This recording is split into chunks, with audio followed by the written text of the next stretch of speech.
Hi everyone, how are you? I am coming to you here from Blackwood and the wind has just picked up, so apologies in advance if I start to have this 80s hair blowback look, but and hopefully you can hear me okay as well. So thank you all for your questions and issues. We had a theme of kind of being stuck in the Groundhog Day, being stuck in the unable to plan and fear of the unknown, and interestingly, something that tested that no one said, but what tested was a feeling of being blamed. So interesting for you to perhaps tune in and find out where maybe that's playing out for you. Here we go, here's the 80s look. It's good, isn't it? The goal that tested is my past and future energies are integrated into the present. So emotions of being scattered and diverting our energy. And diverting our energy as a form of denial. And that is a denial that's coming from the fear of the unknown. And we're diverting our energy to prostrating, which I had to look this up. And it basically means prostrating is like completely lying flat, reduced to exhaustion and helplessness. So it's like, oh God, if you were back at home school last week, that makes sense. So in any case, it feels like our energy's all over the shop. We're kind of flattened. We're just like, where the hell are we going? What the hell's going on? And we really need to pull it together. So that's the flavor of the balance. So our first correction was about our self-concept that's under stress. So this is where we have a disconnect potentially between what we think or who we think we are and what we really are, or what the real truth is. So quite often it's to do with where we're overestimating our abilities, or more than likely underestimating our abilities. And I tested then, what is the aspect of ourself that's under stress? Like, what is the concept of ourselves? And it was being human. I was like, whoa, okay, so actually the concept of what is human, what constitutes human is under stress for us, which actually I think does make sense. I think if anything, the continuing AI world, the approach to healthcare, the approach to government, all of these things now are really like, I don't know, is this the best way, really? Is this the best we've got? So I tested for what our view or our concept of being human is. And a few things tested. One was being at war, being divided or in disharmony, or being in competition.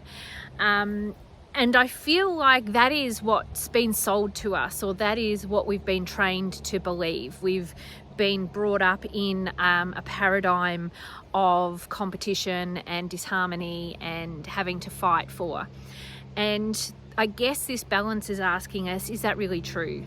Is that really the definition of what a human is now? And so in terms of integrating our past energies, perhaps we can leave that behind. Perhaps, or what the affirmation, is testing is, I leave the past behind me and walk confidently into my future. So I feel like there's an integration, there's an acceptance that needs to happen. Okay, this was our concept of ourselves as humans. Is it still relevant now? Do we want to carry it through to the future? Hopefully that's a no, because it's being at war. Do we need to embrace a new version of humanness, or what's our next stage in evolution? So what we needed to claim as a self-concept, the affirmation here was, I follow my heart and I make the best choices for me.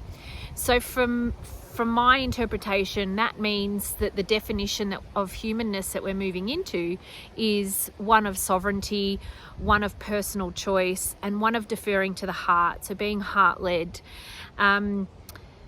So I feel like it's a simple a simple but clear step that we need to make first and foremost before we can decide what the future looks like, before we decide how the hell we're going to get to travel and see our families again, is like, can we draw a line in the sand and say, what is humanness? So is the version of human that we've been sold, that version of human that needs the protection from our government, that believes that healthcare comes from big pharmaceutical companies, and a version of humanness where we don't get to decide how to best look after our bodies. Is that really what we're deciding humanness is? So some temporal tapping there, even though I don't know what it is to be human. So let's let all of those concepts go, and just even though I don't really know, I'm going to follow my heart and make the choices, the best choices for me. So you can tap away to that. We then had some very practical advice, which was to do with lymphatic congestion, the need for exercise, and there's a list of exercises there, something for everybody, and need for hydration, and the need for an Epsom salt bath at least once a week. So I can take the liberty here to kind of interpret why we're getting this lymphatic congestion, and I feel that's because, looking at our goal of integrating past, present, future energies and scattered energies, we're processing a lot at the moment. Our bodies are always healing, and they're always releasing and transmuting, and potentially there's a lot coming up. The collective energies are really forcing us to deal with stuff, bringing stuff up, and the bodies are processing a lot. So think about a computer that is constantly processing updates. That's basically what your body is doing at the moment. Now, if you're like me, you lack the patience in waiting for the update to process, and you're continually, clicking, then we do get in backlog, and that's where we get our symptoms from. So looking at it this way, giving your body the time and supporting it in a way that feels good for it to process the updates. So that's what that one's about. And following on from that was another very practical grounding exercise. And that is about making sure that we are integrating our energies here in the present, calling everything back, settling it down, helping it to integrate.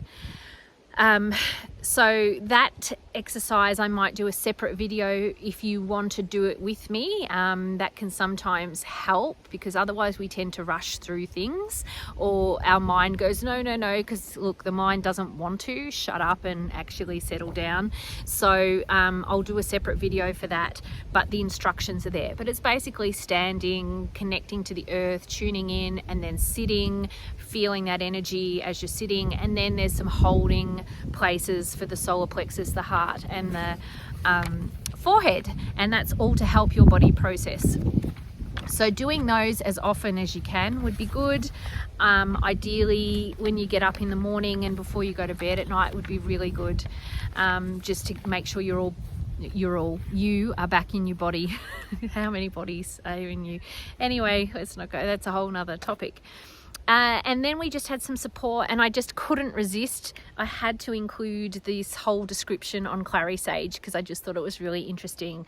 So Clary Sage was helping us to change our perceptions and to kind of really open the mind and allow spiritual kind of inspiration to come in, and also to be more discerning. So I think we could benefit from all of those things at the moment. You can inhale it, you can diffuse it, you can put it into a mist. But Clary Sage is your friend. And then finally, we had touch. So hug someone, hold hands, place your hand on someone's shoulder, whatever it is. But we need to kind of come back to the simplicity of human connection through touching each other. So off you go. Enjoy.